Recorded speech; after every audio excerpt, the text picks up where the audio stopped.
Bismillahirrahmanirrahim, salam alaikum. Nous continuons notre cours sur la statique du fluide, le chapitre 2 du programme. Donc on entame aujourd'hui le 6e paragraphe, paragraphe 1.6, force hydrostatique appliquée sur une surface courbe. La dernière fois, on a vu la force hydrostatique appliquée sur une surface plane. Maintenant, il faut considérer le cas d'une surface courbée, d'accord, convexe ou bien concave.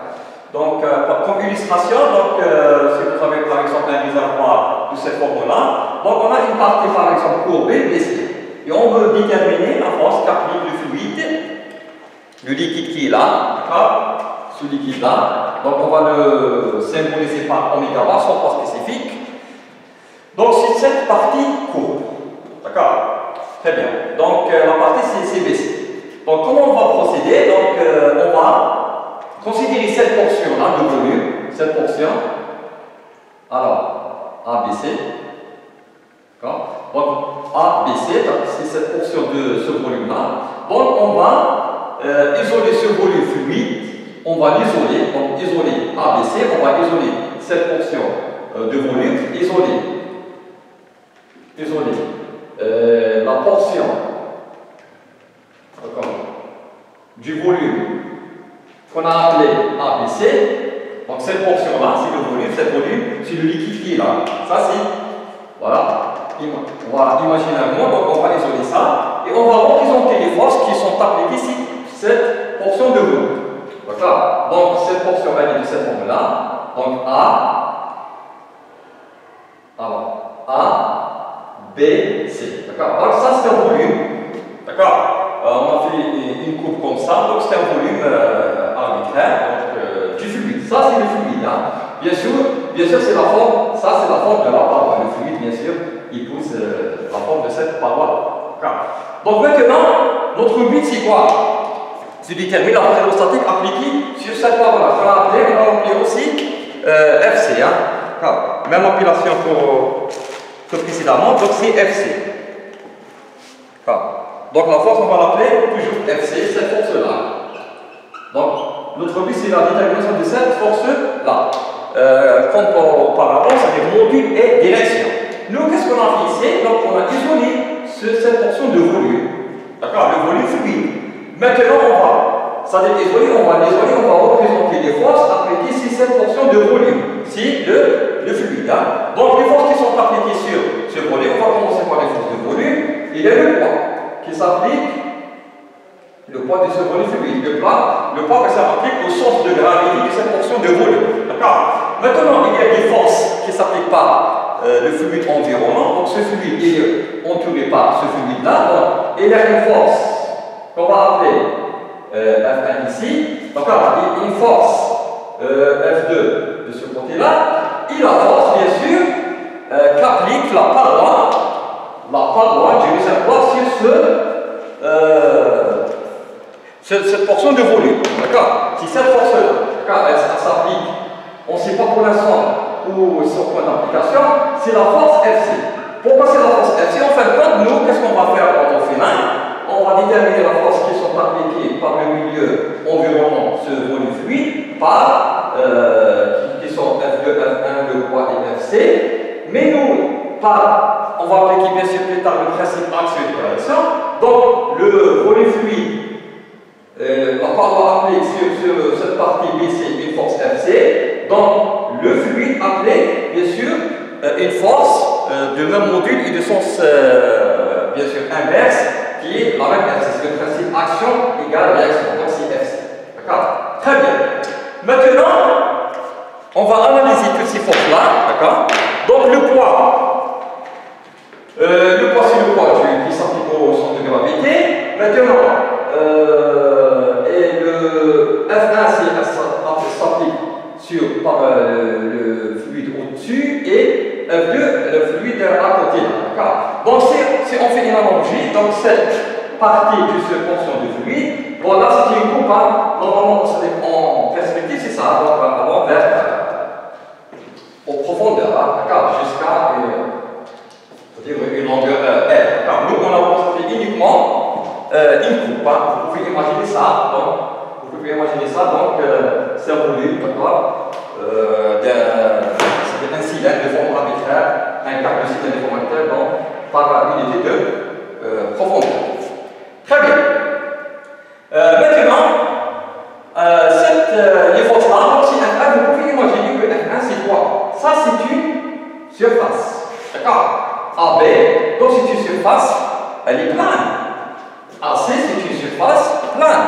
Donc F1 et F2 en fin de compte, c'est la force hydrostatique appliquée par le flux sur une surface plane. Donc on a ces deux forces-là. Ce qu'on a discuté le paramètre précédent, c'est la force hydrostatique appliquée sur une surface plane. Donc si vous voulez, si F égale à quoi? C'est-à-dire au module, le module F égale à quoi? C'est égal à oméga bar, d'accord, du fluide, d'accord. Alors, quoi? HG c'est quoi? C'est-à-dire la profondeur du centre de gravité de cette plaque-là. D'accord? Cette plaque, par exemple, si elle est rectangulaire comme ça, rectangulaire, le centre de gravité c'est le milieu de ce rectangle bien un carré, etc. AG, c'est sa profondeur, c'est cette profondeur-là. Si vous voulez, c'est ça AG. Donc cette HG. D'accord? HG1, on va appeler HG1 pour F1. D'accord? Ça c'est HG1. Maintenant, cette force-là, AG1 c'est quoi? A1 c'est la surface de l'air de cette surface plane. Maintenant, c'est la même chose pour ce côté-là. Ça, c'est une plaque, c'est-à-dire elle est verticale, c'est tout. Donc, F2, c'est quoi ici? F2, c'est le module de F2, c'est la même chose. Donc, oméga bar du fluide. Maintenant, HG, c'est la profondeur du centre de gravité de cette c'est-à-dire surface, elle est plane, elle est plane. Donc, il se situe pas de centre de gravité, par exemple, au milieu ici, si elle est rectangulaire de forme conique, d'accord? Donc, c'est quoi? Ça, c'est le centre de gravité, donc ça, c'est HG. Maintenant, fois A2. A2, c'est quoi? C'est l'air de cette surface, d'accord? L'air de cette surface-là. Donc, ça, on ne le voit pas ici, c'est comme juste une arête de cette surface. Donc, ça constitue une coupe. Vous pouvez imaginer vers la profondeur, ça, si vous regardez, si vous voulez, vous pouvez voir s'il ressemble en quelque sorte à un rectangle. Même chose pour la surface horizontale et cette surface verticale. Très bien. Le poids, c'est le poids, donc le poids, c'est quoi? C'est W, c'est la masse du fluide contenue dans ce volume-là, la masse fluide, par l'accélération de la profondeur. Donc W, pour dire le poids, c'est weight.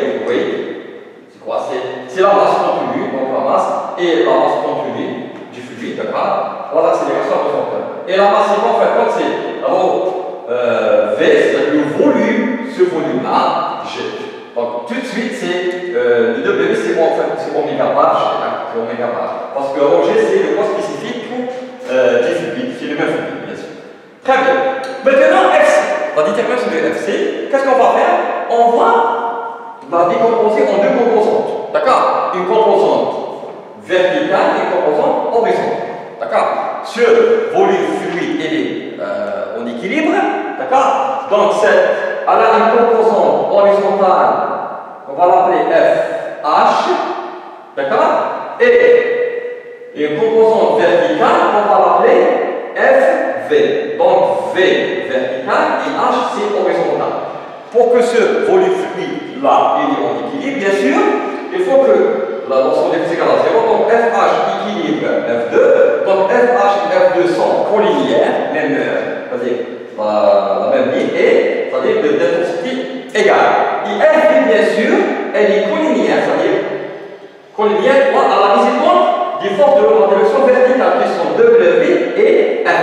D'accord? Donc on voit tout de suite que FC, donc on va décomposer FC.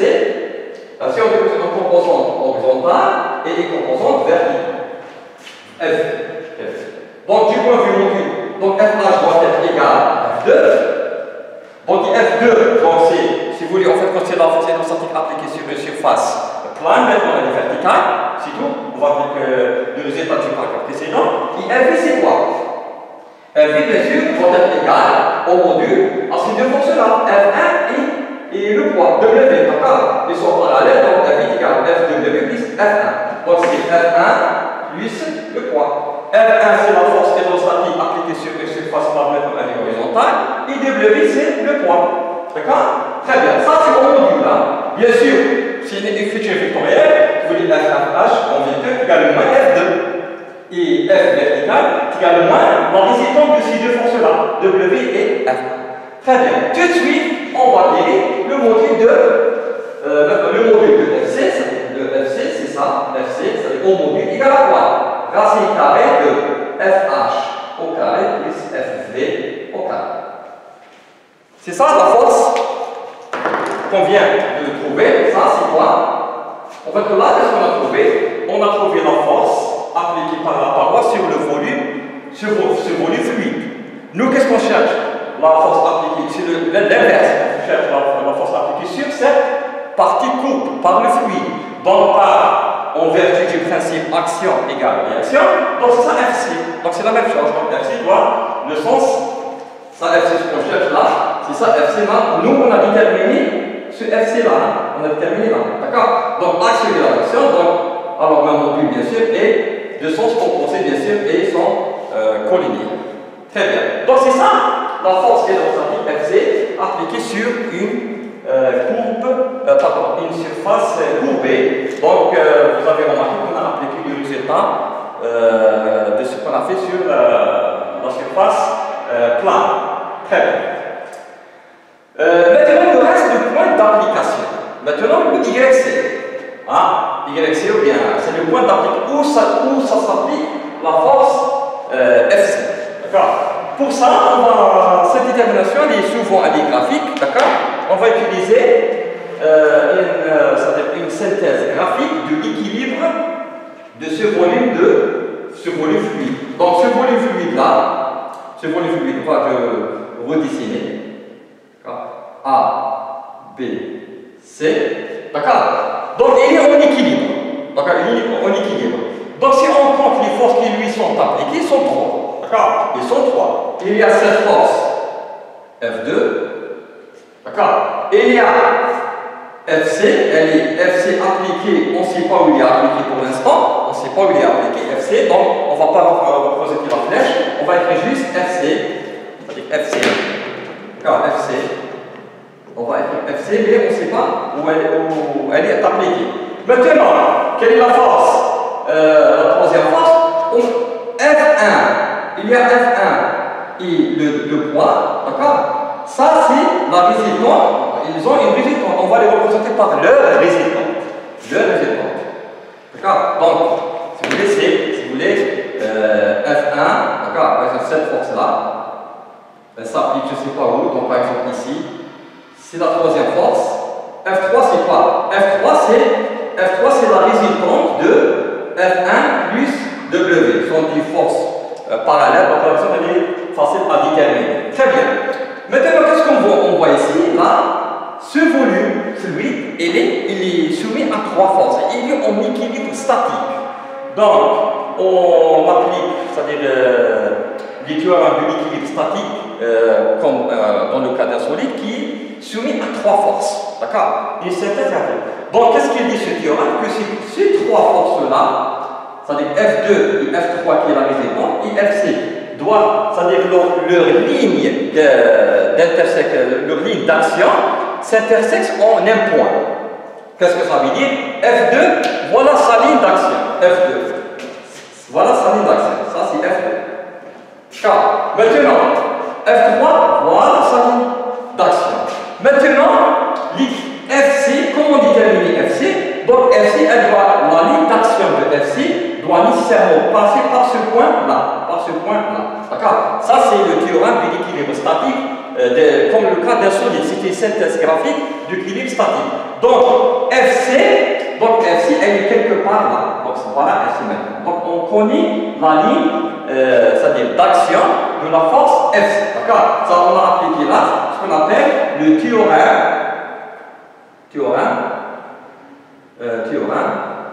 des 3 forces. 3 forces. D'accord?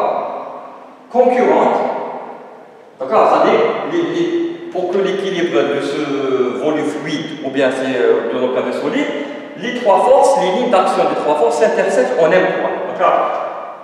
On connaît la ligne d'action de F2, on connaît la ligne d'action de F3, donc maintenant comment déterminer la ligne d'action de FC? Donc, elle doit être passée par un point commun. Donc voilà FC où il est appliqué. Bien sûr, on détermine exactement. Maintenant, on continue un peu des considérations géométriques. On détermine cet angle-là et on peut, c'est-à-dire déterminer le point d'application de FC. Très bien.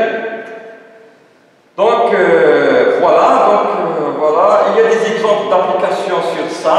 Donc, on termine le paragraphe suivant et ensuite, si on aura le temps, on fait des applications. Sinon, on a postulé sur le site de Kili Enseignement des exercices d'application avec des solutions. Hein. D'accord. Maintenant, on passe au dernier paragraphe du chapitre. Le dernier paragraphe. Alors, ce chapitre, bien sûr, comme on a dit en introduction, s'intéresse, notre souci, c'est l'étude de la pression dans le cas du fluide de repos, c'est-à-dire comment varie la pression au sein d'un fluide qui est au repos. D'accord? Donc, au repos, voilà. Donc, paragraphe 1.8. Maintenant, variation de la pression dans un fluide, d'accord, au mouvement comme un solide. Voilà. Là, la statique des fluides, parce qu'on a, si vous revoyez les vidéos de l'introduction, le fluide il est au repos, c'est-à-dire il n'est pas en écoulement. Ça se peut que le fluide il est au repos absolu, c'est-à-dire il est fixe, il ne se déplace pas. D'accord? Ça, c'est la statique des fluides. D'accord? Donc, tout ce qu'on a fait jusqu'à maintenant, c'est la statique des fluides. Mais la statique des fluides aussi, le fluide, ça se peut qu'il se déplace comme un mouvement d'ensemble, c'est-à-dire une masse fluide qui se déplace. L'exemple courant, c'est vous avez un liquide bien, dans un réservoir qui se déplace. Donc le fluide déplace avec le réservoir comme une masse. C'est comme un solide. La condition, c'est qu'on n'a pas un écoulement. Donc on n'a pas un écoulement. Les seules forces qui s'appliquent, c'est les forces de volume, généralement le poids, et les forces de pression. On n'a pas les forces les forces dues à la viscosité du fluide, les contraintes, les cisaillements, etc. Parce qu'il n'y a pas d'écoulement du fluide, il n'y a pas un mouvement relatif entre les particules fluides. Donc là, on va considérer maintenant la masse fluide comme masse, un fluide comme un masse, et se déplace, c'est le mouvement global, il est au mouvement, comme si vous voulez, comme un solide. Très bien, maintenant revenons à l'équation de base du champ de pression qu'on a déterminée au début, c'est l'équation 1,1. L'équation 1,1, c'est ça. L'équation 1,1, tout est début, l'équation de base, c'est moins gradient de P, moins oméga par K, égale, maintenant on va rajouter l'accélération, parce que maintenant le fluide, il est au mouvement d'ensemble. Donc il possède une accélération par rapport à un référentiel, c'est-à-dire inertiel, absolu de son ou bien. D'accord? Donc il a une accélération. La statique des fluides, c'est ça, égale à 0, statique des fluides. Maintenant, le fluide, il est en mouvement d'ensemble. La masse, toute la masse se déplace en même temps avec, c'est-à-dire le réservoir qui la contient. D'accord? Donc, elle a une accélération par rapport au repère fixe. Très bien. Voilà, donc c'est ça les considérations de base. Maintenant, on va maintenant considérer l'accélération. Alors, maintenant, le mouvement, comme vous pouvez l'imaginer, bien sûr, ça c'est avec l'écriture avec les composantes, si on fait les composantes. Donc, alors, le gradient de P, vous l'avez, c'est quoi le gradient? L'opérateur gradient de P, donc on va pour là, regarder le rappel mathématique. Comment ça se fait encore dans les cartésiennes? C'est quoi? C'est dp dx sur i plus dp dy j plus dp par rapport à dz k. D'accord? Donc ça c'est comment on calcule le gradient d'un scalaire. Donc maintenant, si on fait les composantes, maintenant il nous reste là moins dp par dx égale quoi? Donc égale moins dp c'est dx. Dx égale maintenant à x, les composantes. Moins dp par dy égale à y. Et la troisième composante, moins dp par dz, maintenant moins oméga bar, égale à rho à z. Ça, on écriture avec les composantes. Donc maintenant, on va, c'est-à-dire, ça se peut que le mouvement est un mouvement de translation, comme un réservoir qui se déplace. D'accord? En mouvement accéléré, ou bien uniforme, etc. Ou bien un mouvement de rotation, ça se peut que le réservoir tourne autour de lui-même. Et le fluide, le liquide à l'intérieur du réservoir, il commence à tourner comme un solide, il tourne avec le réservoir. D'accord? Très bien. Maintenant, c'est le paragraphe 1.8.1, mouvement de translation. 1.8.1. On va considérer tout d'abord le mouvement de translation. D'accord? C'est-à-dire, maintenant, le fluide, voilà, vous avez ça, un réservoir comme ça, et il est rempli d'un liquide, hein? Donc, un liquide comme ça, et le réservoir se déplace. D'accord? Se déplace avec une vitesse V, c'est-à-dire un mouvement de translation. D'accord? Ça, c'est un mouvement de translation. Bon, bien sûr, par rapport à un repère, X, Y, Z. Donc, on va considérer par exemple le mouvement. Supposez que ce réservoir se déplace dans le plan ici, comme la figure, exemple, de le plan YZ. D'accord? Par exemple, le plan du tableau. D'accord? Le réservoir, ça, se déplace en mouvement comme ça ou bien comme ça. L'essentiel, c'est un mouvement de translation. Ce n'est pas nécessairement un mouvement horizontal, là, avec translation. Tout ça se déplace avec un mouvement de translation. C'est un mouvement d'ensemble. Voilà. Donc, bien sûr, vous pouvez imaginer, si le mouvement est accéléré, vous pouvez imaginer ça, puisqu'on a vu ça. Donc, si le mouvement est accéléré, donc le niveau du fluide devient comme ça, le niveau. D'accord, le niveau du fluide, il devient comme ça. D'accord? Sinon, si c'est un mouvement décéléré, on a le cas contraire, comme ça. Le liquide à l'intérieur du réservoir prend cette forme-là. Très bien. Nous, c'est-à-dire, notre but, c'est quoi comment déterminer comment la pression, maintenant, comment la pression varie dans cette situation, d'accord, avec cette accélération, d'accord, comment la pression varie. Très bien. Alors, maintenant, mouvement de translation, bon, dans le plan, maintenant, YZ, maintenant, on est dans le plan YZ, d'accord, c'est-à-dire, si vous voulez, l'accélération AX égale 0, on n'a pas de mouvement perpendiculaire au tableau, mais on a uniquement AY, alors différent de 0, et AZ est différent de 0 dans le cas général. Hein, si le mouvement est, par exemple, il n'est pas uniforme. Si le mouvement est uniforme dans le plan YZ, donc on n'a pas ces accélérations. D'accord. Donc on va considérer juste le cas général. Les cas particuliers, on va les détailler, bien sûr, en TD, les exos des TD. Donc, on a les cas particuliers, d'accord, les détails du cours. Très bien. Là, on va le mot général. Et je répète, c'est la série, elle est postée dans le CD d'enseignement, cette série de la santé des fluides, avec sa solution. Voilà. Maintenant, qu'est-ce qu'il nous reste? Maintenant, AX égale à 0, AY différent de 0 et AZ différent de 0. Donc, comment on devient ces équations-là? Il nous reste là, c'est-à-dire avec ces hypothèses-là, donc il nous reste. Alors, ça c'est 0, donc dp sur dx égale quoi? Égale 0. Maintenant, dp sur dy égale quoi? Moins y parce que quoi? Y différent de 0. Et dp sur dz égale à quoi? Alors, égal à z, donc, alors plus, donc moins oméga. D'accord? Donc c'est avec plus, moins, on a moins. D'accord? Très bien. Donc tout de suite, la première fois, nous informe que la pression ne dépend pas de x. Et maintenant, la deuxième, troisième, nous informe que maintenant la pression dépend de x et y. D'accord? Donc, si vous vous souvenez dans la statique des fluides, il n'y a pas d'accélération, alors on avait ici, c'est égal à 0, donc la pression dépend ni de x, ni de y, elle dépend uniquement de, c'est-à-dire la hauteur. D'accord? On a pris z comme l'axe vertical, donc elle dépend uniquement de la hauteur. C'est-à-dire, dans la statique fluide, dans un plan horizontal, la pression elle est constante, un plan il est horizontal. Maintenant, vous voyez dans un plan horizontal, non, la pression elle dépend de y et de z.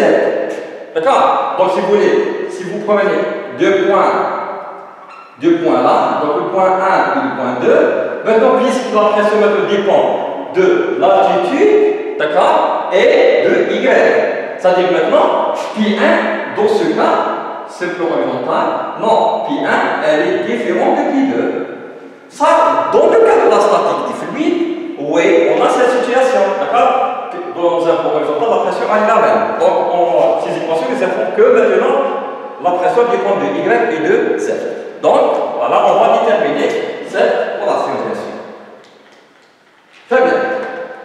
Maintenant, ça dit qu'on va chercher comment la pression varie. Donc, on vient de découvrir qu'elle n'est pas constante sur un plan horizontal dans cette situation-là.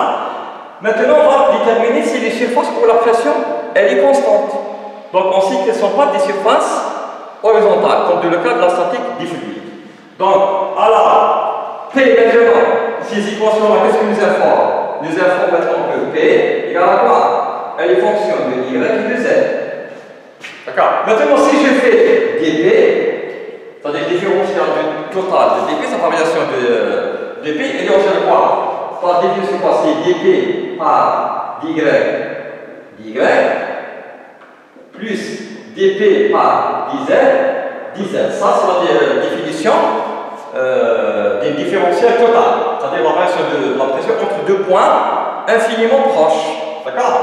C'est cette définition-là. Ça, c'est au cas général. Si on observe maintenant une surface isopression, isopression, qu'est-ce que ça veut dire? C'est la pression, elle est la même. Donc, si la surface sur une surface isopression, on bien dit isopression, ou bien on dit isobare. D'accord? Donc, qu'est-ce que ça veut dire? Si cette surface-là, la pression, elle est constante. Maintenant, il n'y a pas de variation de pression sur cette surface. Si j'applique cette équation dP sur deux points sur cette surface, donc la pression, elle est la même. Donc, ça devient égal. D'accord? Donc, dP égale à quoi? Il est égal à 0. On va continuer là. Donc, dP égale à 0, ça veut dire dP par dy, plus dP par dz égale à 0. Maintenant, dP sur dy égale à quoi? Moins rho à y. D'accord? Donc, là, on va remplacer par moins rho à dy, plus dP sur dz égale à quoi? Plus, alors moins rho à z, moins gamma bar. D'accord? Moins rho à z, pardon, plus oméga bar dz égale 0. D'accord? Maintenant, z, c'est l'axe vertical y. Si je fais dz par dy égale à quoi? Égale, alors, rho à y sur, voilà, plus quoi? Rho à z plus oméga. Très bien. C'est ça. Donc, maintenant, dz par dy, nous avons 3, dz par y, ça c'est la dérivée de z par rapport à y. La dérivée de quoi? De cette surface isobare. D'accord? On voit la dérivée de cette surface, c'est la pente de la surface. Donc la pente n'égale pas à 0. En statique de fluide, dz sur dy égale à 0. Donc la surface isopression, elle est horizontale. Maintenant, on voit que dz par dy, donc, elle est différente de 0.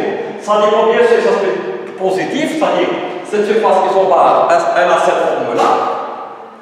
Ça se peut qu'elle a cette forme-là, donc le liquide elle devient comme ça parce que la pente maintenant, c'est ça le dz par dy. Hein? C'est ça, c'est la tangente de cette ongle, c'est la pente. Donc c'est positif. Maintenant, quand c'est positif, bien sûr, ça revient bien sûr aux accélérations à y et à z. Elles sont positives. D'accord? Donc maintenant, c'est un mouvement accéléré. Donc le mouvement accéléré, donc la surface isobare, elle est comme ça, la pente elle est positive. Dans le cas contraire, ça se peut que dz sur dy, elle est négative. Donc si on a cette situation-là, si elle est négative, donc, si elle est négative, très bien. Si elle est négative, donc voilà, si vous voulez, votre dz par dy. D'accord? Donc elle est négative. D'accord? Tout ça c'est négatif, là, c'est dans le cas où ça dépend aussi de ces accélérations. Très bien. Si dz par dy égale à 0, ça dit a égale à 0, a z égale à 0. D'accord? Là, on a la pente. D'accord? La pente, elle est quoi? Dy, on revient le cas de la statique du fluide. Vous Donc maintenant, qu'est-ce qu'on conclut là? On conclut que les surfaces isopression ou isobare sont ces surfaces. C'est-à-dire, si cette surface-là, la pression elle est constante. En tout point de cette surface, la pression elle est constante. L'autre surface isobare à l'intérieur, elle est comme ça. Etc. etc. Donc les surfaces isobares sont des surfaces inclinées. D'accord? Ils ne sont pas horizontales dans le cas de la statique des fluides. D'accord? On a cette situation-là, c'est-à-dire si par exemple, là on a une accélération, le réservoir accélère, ou bien l'inverse, donc les choses sont comme ça, dans le cas, une décélération. Bien sûr, ça dépend du signe de ces accélérations A, Y et A, Z. Très bien. Ça c'est le mouvement, de translation. Donc dz par dy égale rho à y, rho à z plus oméga bar. On a considéré un cas particulier. Le mouvement se fait dans le plan y, z. D'accord. Donc on aurait pu par exemple considérer le mouvement, c'est-à-dire en général, on a le ax, ay et az. D'accord. Donc maintenant on va considérer le plan par plan et on a obtenu cette relation. Très bien. Maintenant on passe l'autre type de mouvement. Maintenant, mouvement de rotation. Un mouvement de rotation. C'est le paragraphe 1.8.2. Mouvement de rotation. 1.8.2. Mouvement de rotation. Qu'est-ce que ça veut dire? Vous avez votre réservoir. Voilà. Là, c'est le réservoir. Maintenant, le réservoir tourne avec une vitesse, par exemple, angulaire oméga. D'accord? Le réservoir il est en mouvement de rotation, le réservoir. Maintenant, le fluide contenu dans le réservoir, par exemple, ce fluide-là, ce fluide en bleu. D'accord? Bien sûr, on a remarqué ça dans l'expérience que le fluide, bien sûr, commence à tourner avec ce réservoir. Maintenant, on va chercher comment la pression varie au sein du fluide. D'accord? Et bien sûr, on va déterminer la forme des surfaces isobares. La forme des surfaces pour la pression est constante. Donc, si on dépend incliné dans le cas axialement de translation, maintenant dans le mouvement de rotation. Très bien. Pour cela, bien sûr, on va appliquer les équations générales. D'accord? Voilà l'équation de base, du champ de pression. D'accord? Juste là, on a un mouvement de rotation, c'est-à-dire qu'on a un axe de symétrie. Donc, il est préférable ici d'utiliser les coordonnées cylindriques. D'accord? Au lieu d'utiliser les coordonnées cartésiennes, on va utiliser les coordonnées cylindriques. C'est-à-dire au lieu de AX, AY, AZ, on va considérer AR, Aθ et AZ. D'accord? Donc si vous considérez un point ici, vous avez un point qui est une particule fluide, bien sûr. Ces coordonnées cylindriques sont petit r. D'accord? Petit r, c'est la distance par rapport à l'axe de rotation. Si j'appelle grand R le rayon du réservoir, d'accord? Petit r, c'est la distance d'un point qui est particule fluide par rapport à l'axe. D'accord? Z, c'est ça, Z, c'est l'altitude Z de cette particule. Il y a le θ, d'accord? Que fait bien sûr ce R avec l'axe X? C'est-à-dire si on schématise ça Z, d'accord? Ça c'est Y et X. On a considéré un point là, 1, le point de particule P, d'accord? Puis le point, notre point 1. Donc c'est ça votre R, donc c'est ça votre R, d'accord? C'est ça votre Z. Et vous savez là, vous savez que voilà, on a le même R, on a le même R ici, d'accord? Ça c'est la projection 1', et ça c'est θ. D'accord, donc le θ. Très bien. Maintenant c'est AR, Aθ et AZ. Alors on va juste maintenant le gradient là, on va l'exprimer mais en coordonnées cylindriques. Donc regardez le formulaire du rappel mathématique, comment ça s'écrit en coordonnées cylindriques. Bon, gradient de P. Alors, gradient de P égale à quoi? Alors, dP par dr, ER, d'accord?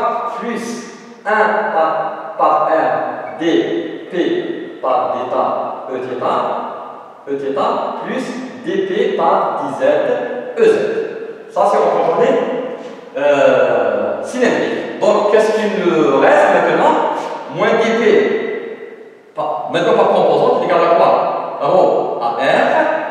Alors, moins dP sur, alors, R dθ égale rho à θ, et le dernier moins dP par dz égale, alors,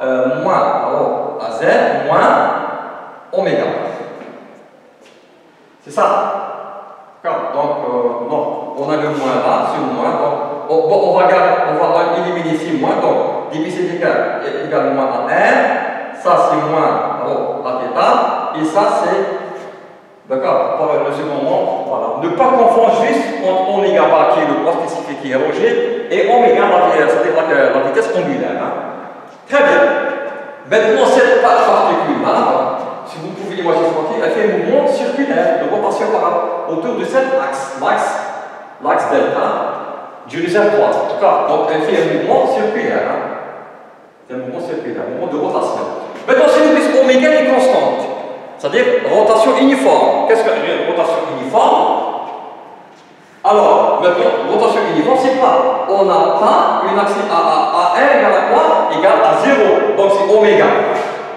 Oméga, attention, c'est la vitesse angulaire. Donc il est égal constante. D'accord? Ça c'est mouvement de rotation uniforme. Donc vous pouvez vérifier avec ce que vous avez fait donc, en mécanique du solide, physique. D'accord? Donc AR égale à quoi? AR égale à 0. D'accord? Alors, la particule ne se déplace pas dans, c'est-à-dire selon l'axe Z, donc AZ, c'est-à-dire égal à 0, il reste uniquement à θ. D'accord? Donc l'accélération, pardon, AR il est différent de 0. D'accord?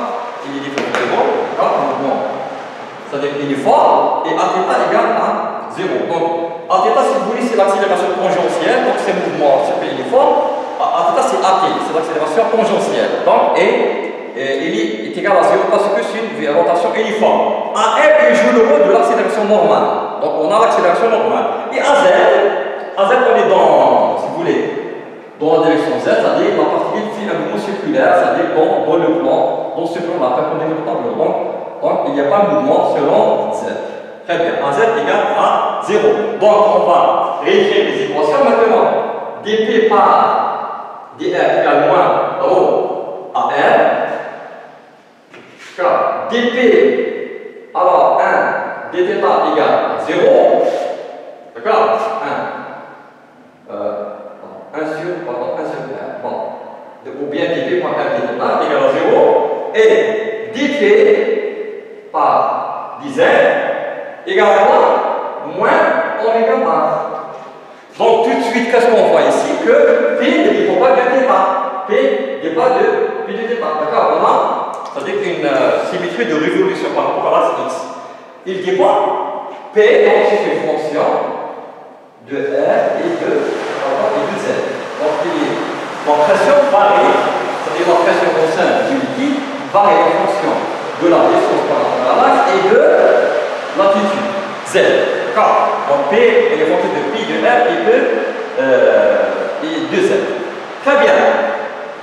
Maintenant, si vous voulez, c'est le AR, là, ce qu'on a dit, on va voir plus c'est le AR. AR, c'est l'accélération, en fait, c'est l'accélération normale. D'accord? L'accélération normale, c'est quoi? C'est quoi? C'est la vitesse au carré sur le rayon coupure de la trajectoire.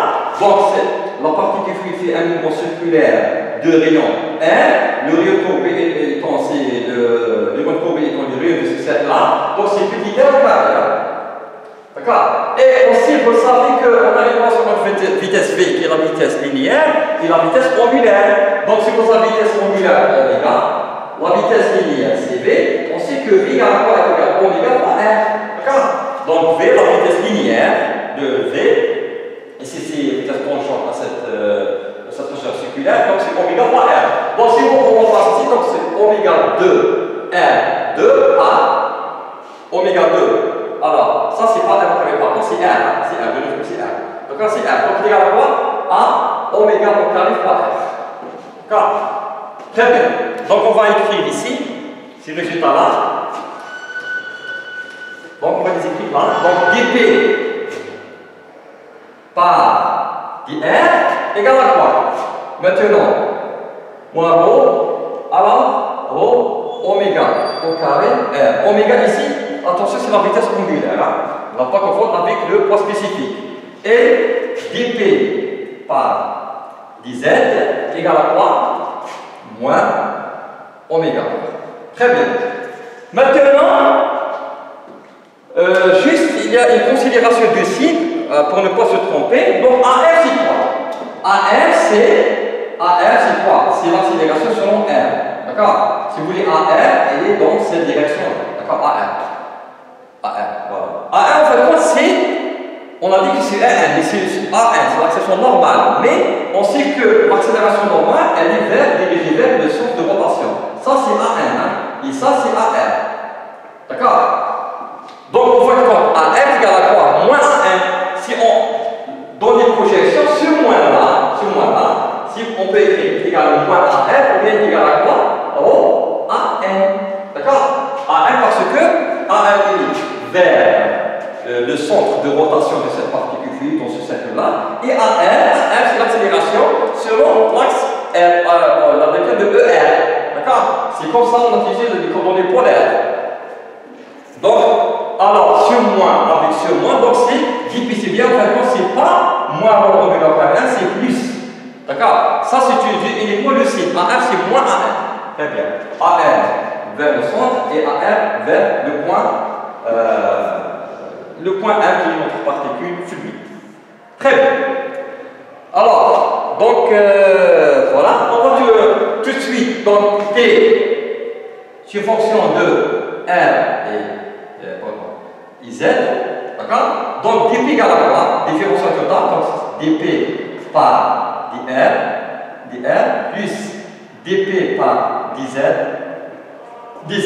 ça, différentiel total, variation infinitésimale de la pression entre deux points, c'est-à-dire infiniment proches.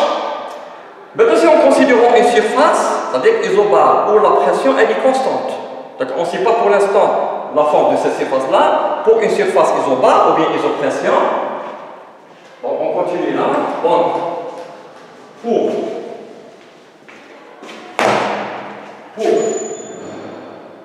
une surface, c'est-à-dire isopression, ou bien isobare, c'est-à-dire que non, ça c'est pas la pression elle est constante. Qu'est-ce qu'on a? On a dp égale 0.